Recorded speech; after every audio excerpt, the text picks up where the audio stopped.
तेल पर सियासी तकरार शुरू हो गई है। सीएम गहलोत ने एक्साइज ड्यूटी वाली गूगली केंद्र के पाले में डाल दी है।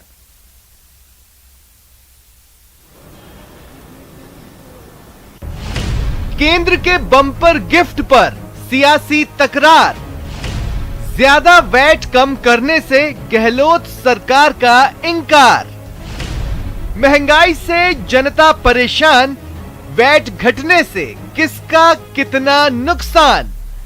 केंद्र सरकार के दिवाली पर दिए गए बम्पर गिफ्ट पर सियासी तकरार शुरू हो गई है। सीएम गहलोत ने पेट्रोल डीजल पर एक्साइज ड्यूटी घटने के बाद और ज्यादा वैट कम करने से इनकार कर दिया है। राजस्थान सरकार ने केंद्र सरकार से पेट्रोल डीजल पर और एक्साइज ड्यूटी घटाने की मांग की है। सीएम गहलोत ने बयान जारी कर कहा कि केंद्र की एक्साइज ड्यूटी कम करने के साथ ही राज्यों का उसी अनुपात में वैट अपने आप ही कम हो जाता है। फिर भी हमारी मांग है कि महंगाई को कम करने के लिए केंद्र को और ज्यादा एक्साइज ड्यूटी कम करनी चाहिए।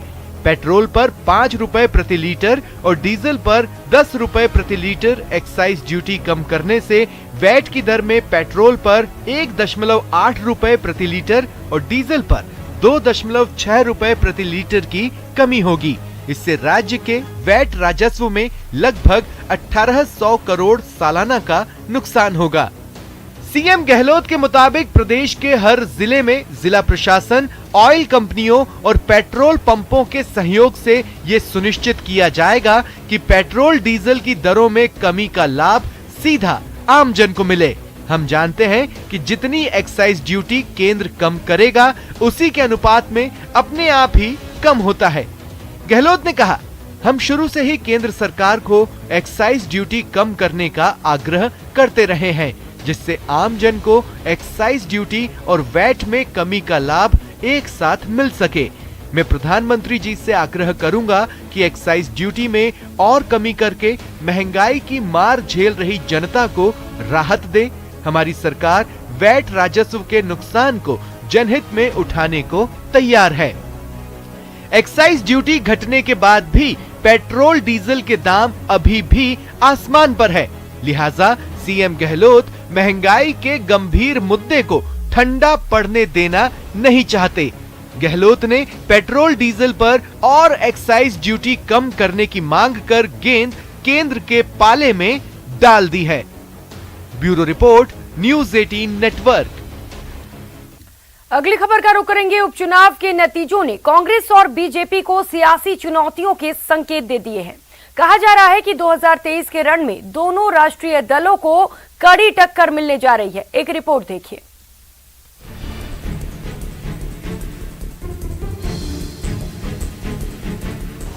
प्रदेश में सियासत ले रही नया आकार। उपचुनाव में आरएलपी बीटीपी की मौजूदगी रही दमदार। 2023 में आसान नहीं होगा सत्ता का सफर। धरियावद और वल्लभनगर के चुनाव परिणाम बीजेपी के लिए ही नहीं बल्कि राजनीति को समझने और जानने वालों के लिए भी चौंकाने वाले रहे, क्योंकि राजस्थान की 2 दलीय राजनीतिक व्यवस्था में इस बार दूसरे दलों ने भी दमखम दिखाया है। नतीजे बेशक कांग्रेस के पक्ष में रहे, लेकिन सच यही है कि प्रदेश में राष्ट्रीय लोकतांत्रिक पार्टी यानी आरएलपी और भारतीय ट्राइबल पार्टी जैसे दलों का दायरा जितनी तेजी से बढ़ रहा है, उससे भविष्य में कांग्रेस और बीजेपी दोनों को बड़ी चुनौती दे सकते हैं। बीटीपी ने घंटी बजाई है और ये समझ लेना चाहिए कि बीटीपी बीजेपी से ज्यादा वोट लेकर आई है। ये चुनौती है सब पार्टियों के लिए। वल्लभनगर सीट पर बीजेपी चौथे तो धरियावद सीट पर तीसरे स्थान पर सिमट गई है। वल्लभनगर सीट पर राष्ट्रीय लोकतांत्रिक पार्टी के उम्मीदवार उदयलाल डांगी दूसरे नंबर पर रहे, जबकि धरियावद सीट पर भारतीय ट्राइबल पार्टी समर्थित प्रत्याशी थावरचंद से कांग्रेस के नगराज मीणा का मुकाबला रहा है। खास बात ये कि राष्ट्रीय लोकतांत्रिक पार्टी की स्थापना महज 3 साल पहले हुई है। चुनाव के नतीजे इस बात की ओर इंगित करते हैं कि प्रदेश में भारतीय जनता पार्टी पिछले 3 साल से विपक्ष की भूमिका निभाने में बिल्कुल असफल रही है। यहाँ राष्ट्रीय लोकतांत्रिक पार्टी 3 साल से विपक्ष की भूमिका निभा रही है और इसके नतीजे इस बात की ओर इशारा करते हैं कि प्रदेश में आने वाले समय में जो क्षेत्रीय दल हैं उनका वर्चस्व बढ़ेगा। शिकस्त भले ही बीजेपी के हाथ लगी हो, लेकिन क्षेत्रीय दलों के बढ़ते वर्चस्व से बीजेपी और कांग्रेस दोनों ही राष्ट्रीय दलों को आगाह होने की जरूरत है। भविष्य में ये दल दोनों ही दलों के लिए बड़ी चुनौती पेश कर सकते हैं। न्यूज़ 18 राजस्थान के लिए जयपुर से दिनेश शर्मा की रिपोर्ट। आगे बढ़ेंगे। गायों को उत्सव का निमंत्रण देने की बात शायद ही आपने कभी सुनी हो, लेकिन नाथद्वारा में आयोजित होने वाली गोवर्धन पूजा पर ऐसा होता है। तभी पूरी दुनिया से कृष्ण भक्त गोवर्धन पूजा देखने नाथद्वारा पहुंचते हैं।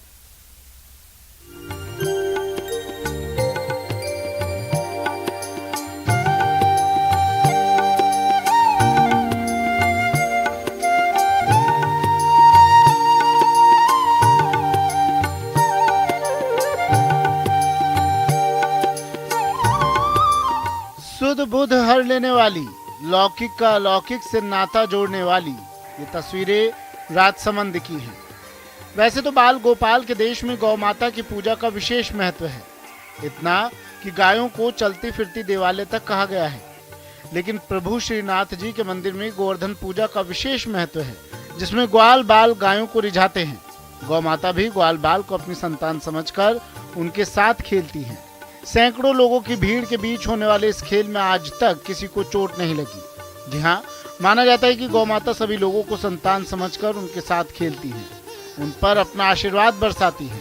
मंदिर के महाराज विशाल बाबा के मुताबिक जन्माष्टमी से भी बढ़कर गोवर्धन पूजा का महत्व है। जन्माष्टमी के दिन तो प्रभु का जन्म हुआ था, परंतु हम ये नहीं जानते थे कि हमारे प्रभु कौन है।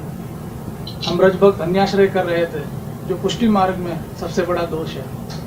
प्रभु ने स्वयं अपने मुख से आज्ञा कर हमें बतलाया कि आपको किसकी उपासना करनी है। हमें इंद्र को नहीं, गोवर्धन को भजना है। दीपावली के दिन शाम को प्रभु श्रीनाथ जी की गौशाला से गायों को श्रीनाथ जी मंदिर लाया जाता है। यहाँ तिलकायत परिवार गौ माता के कान में अगले दिन होने वाले गोवर्धन पूजा में आने का न्योता देते हैं। दीपावली के दिन गाय मंदिर में आती है, वहाँ पर तिलकायत परिवार द्वारा उन्हें कान जगह की रस्म अदा कर दूसरे दिन गोवर्धन पूजा हेतु आमंत्रित किया जाता है। दूसरे दिन गाय गौशाला से सज धज कर खेलती हुई मंदिर में आती है, वहाँ पर गोवर्धन पूजा व गायों की पूजा तिलकायत परिवार द्वारा विधि विधान से की जाती है। अगले दिन प्रभु को गोवर्धन पूजा के चौक में स्थापित किया जाता है। उनके सामने गायों के खुर से गोवर्धन को कुचला जाता है। इसके पहले मंदिर के महाराज तिलकायत गोवर्धन की पूजा अर्चना करते हैं। यहाँ लाने से पहले गायों को खूब सजाया संवारा जाता है। करीब 10 दिन पहले गौशाला में तैयारियां की जाती हैं। गायों को नहला धुलाकर उन पर मेहंदी लगाकर विभिन्न आकृतियां उकेरी जाती हैं। उनके सींग को रंगकर उन पर मोर पंख लगाए जाते हैं। गले और पैरों में घुंघरू बांधे जाते हैं। गोवर्धन पूजा के बाद गायों को फिर गौशाला भेज दिया जाता है। और गोवर्धन पूजा के दिन को उससे पूर्व कान जगाई की जो रस्म है, उस दिन भी गाय पधारती है प्रभु के सम्मुख और महाराज श्री गाय के कान में गोवर्धन पूजा के लिए उनको आमंत्रित करते हैं कि आप कल पधारना। तो इस तरह से एक ये परंपरा है। और गोवर्धन पूजा के दिन गौ माता सभी अपने पूरे साजो श्रृंगार के साथ वो ठाकुर जी के सम्मुख पधारती है। ग्वाल बाल के साथ गायों की अठखेलियों को देखने के लिए देश भर से श्रद्धालु नाथद्वारा पहुंचते हैं। इस धार्मिक आयोजन का वैज्ञानिक महत्व भी है। गायों को दौड़ने और खेलने से उनमें रक्त का संचार बढ़ता है। इससे उनकी दूध देने की क्षमता भी बढ़ती है। वल्लभ संप्रदाय में गोवर्धन पूजा का विशेष महत्व है। और बात अगर वल्लभ संप्रदाय की देश में प्रधान पीठ नाथद्वारा की जाए तो यहाँ गोवर्धन की छटा निराली होती है। न्यूज़ 18 राजस्थान के लिए राजसमंद से अलकेश सनाढ्य की रिपोर्ट। यहाँ रुकेंगे एक छोटे से ब्रेक लिए, लौटेंगे फौरन।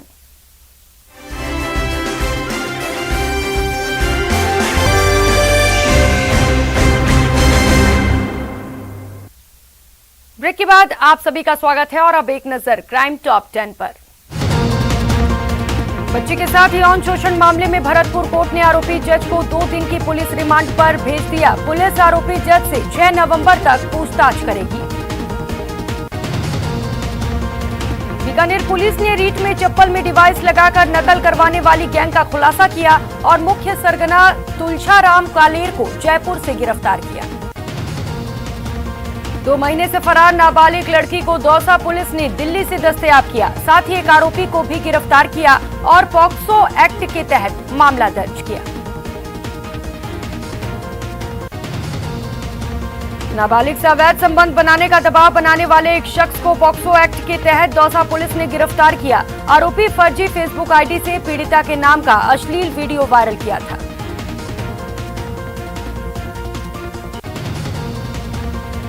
चूरू में खूनी संघर्ष में एक मौत मामले में पुलिस ने 5 नामजद और 4 के खिलाफ हत्या का मुकदमा दर्ज किया। साथ ही एक महिला सहित 5 लोगों को हिरासत में लिया।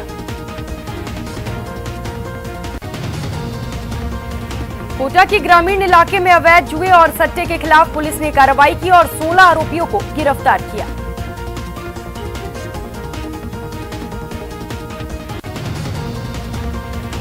झुंझुनू के मोहल्ला खटीकान में 2 गुटों में आपसी विवाद के बाद पत्थरबाजी की घटना सामने आई। इसमें एक युवक घायल हो गया।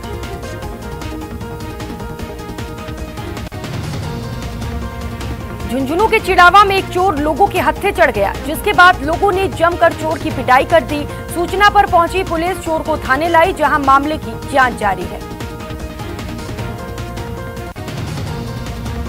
करौली के इंदौर पुलिस ने एक शातिर वाहन चोर को गिरफ्तार किया। साथ ही चोरी की बाइक भी बरामद की। पूछताछ में और भी खुलासे हो सकते हैं।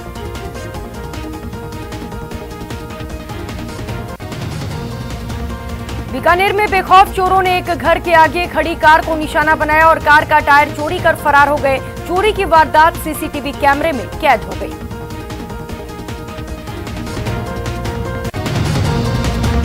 इस बुलेटिन में फिलहाल इतना ही। आप बने रहिए हमारे साथ। नमस्कार।